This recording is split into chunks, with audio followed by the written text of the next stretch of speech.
बिस्मिल्लाहिर्रहमानिर्रहीम। Cipher case में इमरान खान को और शाह महमूद कुरैशी को 10-10 साल की सज़ा जो है वो सुना दी गई है। जिस तेज़ी से ये ट्रायल चल रहा था उसके मुताबिक हमें नज़र आ रहा था कि ये फ़ैसला जो है इस केस में जल्द ही आएगा, और ये भी पता चल रहा था कि ये फ़ैसला जो है ज़ाहिर है उनके उनकी मुखालफत में आएगा।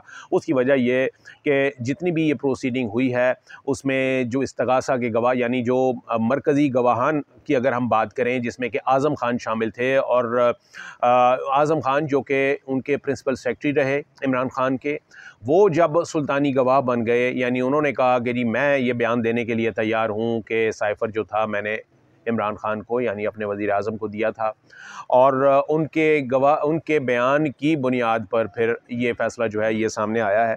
इसमें आज जो इस फ़ैसले से पहले जो इमरान खान का 342 का जो बयान है, यानी जिसको 342 का बयान होता है जो कि अदालती बयान होता है, जो अदालत के सामने जो है मुल्ज़िम रिकॉर्ड करवाता है, वो बयान बड़ा अहम है। वो 1 घंटा 20 मिनट पर मुश्तमिल ये बयान था, और इस बयान को ज़ाहिर है कि ये अदालती रिकॉर्ड का हिस्सा है, ये ट्रायल का हिस्सा है, और इसको जो तफसीली हुक्मनामा आएगा तो उसका भी हिस्सा बनाया जाएगा, और ये रिकॉर्ड का हिस्सा है। तो हम इस जो उनका अदालती बयान है आज, उसमें बहुत सारे नए इंकशाफात हैं। उसमें जनरल बाजवा का भी ज़िक्र है, उसमें कुछ सियासतदानों का भी ज़िक्र है, उसमें कुछ यानी कि जो उनकी हुकूमत गिराने के लिए, रजीम चेंज के लिए जो कोशिशें होती रही हैं और उनका भी ज़िक्र है। और वो वज़ीर आज़म ने यानी साबिक वज़ीर आज़म ने, इमरान खान ने बाकायदा तौर पर अदालत के सामने जो है ये बयान जमा कराया है। तो इसलिए इसकी हैसियत ऐसी है कि हम इसे कह सकते हैं कि ये अदालती रिकॉर्ड का हिस्सा है। उन्होंने क्या कहा ये हम आपको आज उसके, चूँकि ये आज मीडिया वहाँ पर मौजूद था और जो अदालती बयान उन्होंने रिकॉर्ड करवाया उसका हमने तमाम उसके जो वो नोट्स हैं उसकी समरी जो है वो हमने ली थी, और उसको उसी तरीके से हम प्रोजेक्ट कर रहे हैं कि उन्होंने अपने बयान में क्या कहा। 1 घंटा 20 मिनट तक की जो उनकी पूरा बयान था उसमें उनका कहना यह था, जो चीदा पॉइंट्स हैं वो ये हैं। वो कहते हैं जी मैं अवाम के पास गया क्योंकि साइफ़र साजिश सिर्फ वज़ीर आज़म की तौहीन नहीं बल्कि 22 करोड़ अवाम की तौहीन थी। और 23 मार्च 2022 को इस्लामाबाद में OIC कॉन्फ्रेंस थी। OIC कॉन्फ्रेंस ख़त्म होने पर मैंने अवाम को साइफ़र के बारे में बताने का फ़ैसला किया। हमारे तहादियों ने मुझे पैगामात भेजे कि हुकूमत छोड़ दो। हमारे तहादियों को एक एक करके अमरीकी सफारत खाने ले जाया गया। बड़ी इंपॉर्टेंट चीज़ है। वो कहते हैं हमारे तहादियों को यानी जो हुकूमत में शरीक थे उनको एक एक करके अमरीकी सफारत खाने ले जाया गया और मुलाकातें करवाई गईं। KP में हमारे वज़ीर आतिफ़ खान को पेशावर अमरीकी कौंसल में बुलाया गया। आतिफ़ खान को कहा गया कि अगर एतमाद आया तो आपने वज़ीर आला के KP महमूद खान के ख़िलाफ़ वोट देना है। यानी PTI के ही लोगों को ये कहा गया कि आप अपने ही वज़ीर आला के ख़िलाफ़ और अपने ही वज़ीर आज़म के ख़िलाफ़ वोट दें। इस दौरान मेरी जनरल बाजवा से मुतअद्दिद मुलाकातें हुई। बाजवा से कहा अगर हुकूमत गिराई गई तो पाकिस्तानी मईशत डूब जाएगी। मैंने बाजवा से कहा कि सियासी अदम इस्तेहकाम आने वाली हुकूमत नहीं संभाल सकेगी। मैंने बाजवा से मुतअद्दिद बार पूछा कि ISI मेरी हुकूमत के ख़िलाफ़ सरगर्म है? अगर साजिश के तहत हुकूमत गिराई तो मैं अवाम के पास जाऊँगा। बाजवा ने फिर झूठ बोला कि वो चाहता है कि मैं हुकूमत कायम रखूँ। ये साबिक वज़ीर आज़म जिनकी की हुकूमत ख़त्म हुई वो अदालत के अंदर ये बयान दे रहे हैं, और उस केस में दे रहे हैं जिस पर कि उनके इल्ज़ाम है कि उन्होंने साइफ़र जो है एक ऑफिशियल डॉक्यूमेंट जो है उसको एक्सपोज़ किया और एक झूठी साजिश का बयानिया जो है वो गढ़ा। तो वो ये कह रहे हैं कि जनरल बाजवा ने झूठ बोला कि वो चाहते हैं कि मैं हुकूमत कायम रखूँ। शौकत तरीन ने भी बाजवा को समझाया कि सियासी अदम इस्तेहकाम से माशी बहरान खड़ा हो जाएगा। 27 मार्च को परेड ग्राउंड में अवामी जलसे में बताया कि पाकिस्तान को ख़तरात हैं, लेकिन मैं अपने अल्फाज में मोहतात था, किसी मुल्क का नाम नहीं लिया। जलसे में जो कापी लहराई वो साइफ़र की पैराफेज काफ़ी थी। मैंने बाजवा को बताया कि अगर हुकूमत गिराई तो मैं अवाम को सारा प्लॉट बता दूंगा। जनरल नदीम अंजुम मेरे पास आए, उसने कहा कि बाहर साइफ़र से मुतालिक कोई बात नहीं करना। साइफ़र सिर्फ बाजवा के लिए था और हुकूमत गिराने की किसी के पास अहलियत नहीं थी। जनरल बाजवा सिर्फ वाहिद ताकत थी जिसने मेरी हुकूमत गिराई। यानी साबिक वज़ीर आज़म कह रहे हैं कि जनरल बाजवा सिर्फ वाहिद ताकत थी जो कि उनकी हुकूमत गिरा सकते थे, और उन्होंने ही उनकी हुकूमत गिराई। सिंध हाउस में हमारे MNS को ख़रीदने के लिए 20-20 करोड़ कीमत लगाई गई। ये उनके बयान में उनका हिस्सा है। और मैं फिर रिपीट कर रहा हूँ कि जो कुछ भी बात हुई है ये उनके अदालती रिकॉर्ड का हिस्सा है। आज अदालत में उन्होंने अपने बयान जो 342 का था उसमें ये उन्होंने लिखवाया है और ये उसी के चीदा पॉइंट्स हैं जो हम आपको बता रहे हैं। फिर वो कहते हैं कि जी अमरीकी सिफारत खाने और एजेंसीज़ के कहने पर अटॉर्नी जनरल ने सुप्रीम कोर्ट में साइफर पर बात करने से इज्तनाब किया। पाकिस्तानी अवाम ने जो रद्द-ए-अमल दिया वो तारीख में कभी भी नहीं हुआ। लोग बड़ी तादाद में निकले और मेरी हिमायत की। पीडीएम हुकूमत में ज़िमनी इंतखाबात के दौरान हमने 30 से ज़ायद नशस्तें हासिल की।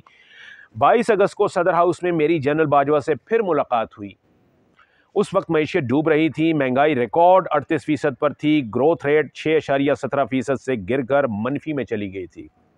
जनरल बाजवा ने मुलाकात में कहा कि साइफर पर बात नहीं करनी और मीर जाफिर और मीर सादिक कहना बंद कर दो। आपको 2/3 अक्सरियत देंगे, 80% आर्मी पीटीआई के साथ है। ये साबिक वज़ीर आज़म अदालत में बता रहे हैं, अपना बयान रिकॉर्ड करा रहे हैं। वो कहते हैं कि जनरल बाजवा ने कहा कि अगर तुमने साइफर पर बात की तो 30 सीटों तक महदूद कर देंगे और केसेस भी भुगत हो गए। बाजवा ने कहा तुम्हारे ऊपर ऑफिशियल सीक्रेट एक्ट लागू होगा।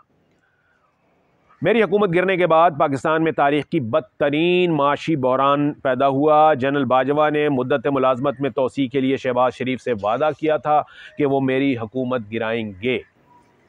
मेरी हुकूमत गिरने के बाद शहबाज शरीफ के 24 बिलियन करप्शन केसेस माफ़ कर दिए गए।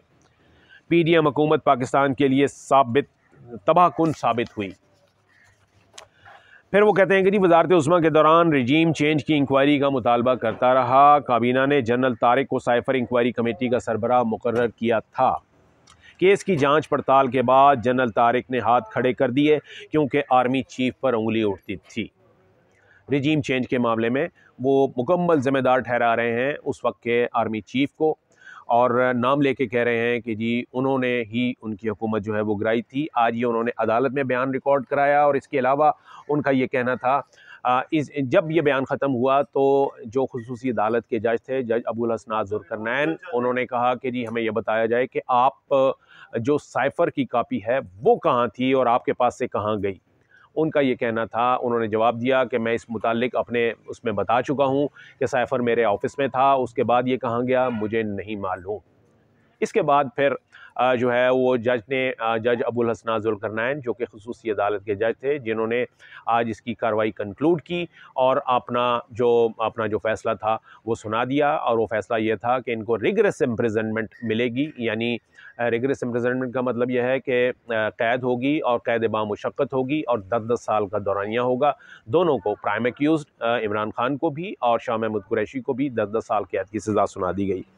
अब ये बात यह है कि ये इसमें सफाई का मौका जो है वो मिलता है। जो 342 का बयान है ये हर मुल्ज़िम का ये क्रिमिनल प्रोसीजर का भी हिस्सा भी है।